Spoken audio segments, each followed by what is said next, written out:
Noi in Sicilia questa vicenda l'abbiamo già sperimentato, abbiamo messo in discussione un modello di organizzazione sanitaria che faceva acqua da tutte le parti e che è stata oggetto di sanzioni da parte dello Stato, che poi ha stipulato con noi un patto di rientro che era fatto di scadenze precise.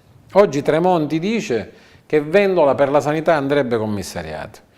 La Calabria sappiamo che ha perso 1 miliardo di euro, che sono stati attinti dai FAS che servirebbero per gli investimenti, quindi sottratti allo sviluppo per una mala gestione della sanità. Noi siamo a posto, grazie a Massimo Russo, al rigore con cui è andato avanti, ai 1000 no che ha detto innanzitutto a me, oltre che al mondo intero.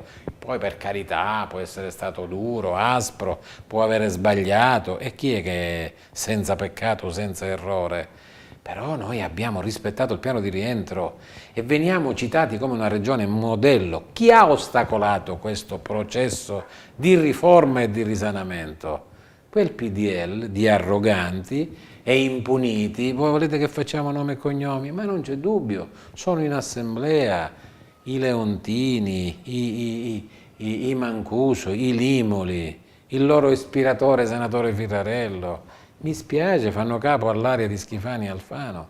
È la verità. A prescindere dal fatto che io sono stato aggredito e insultato nelle trasmissioni televisive, nei comizi, i manifesti funebri nella città di Caltagirone per indurre la gente ad odiarmi, io non è che ho portato a casa qualcosa, nel senso sporco del termine, ho portato a casa una cosa importantissima, che vale più di 1000 favori. Sono riuscito a contribuire da Presidente della Regione a rimettere sul giusto binario un treno che stava deragliando. Ora possono fare tutte le polemiche che vogliono. Primo, siamo a posto con la nostra coscienza. Secondo, mi auguro che i siciliani come dire, capiscano che di questo sistema che si oppone alle riforme vere fa parte anche tutto un pezzo di una comunicazione disonesta che mi ha aggredito facendomi passare per uno prossimo all'arresto per demolire la mia immagine e distruggere il processo riformatore. Dei veri e propri criminali, veramente, che non si sa poi, avrebbero potuto far cadere il governo della regione per bloccare questo processo, non c'è dubbio. Altrettanto dicasi per i rifiuti e per quant'altro. E quindi noi abbiamo conosciuto in anticipo questa spaccatura nel PDL, perché un pezzo non c'è stato.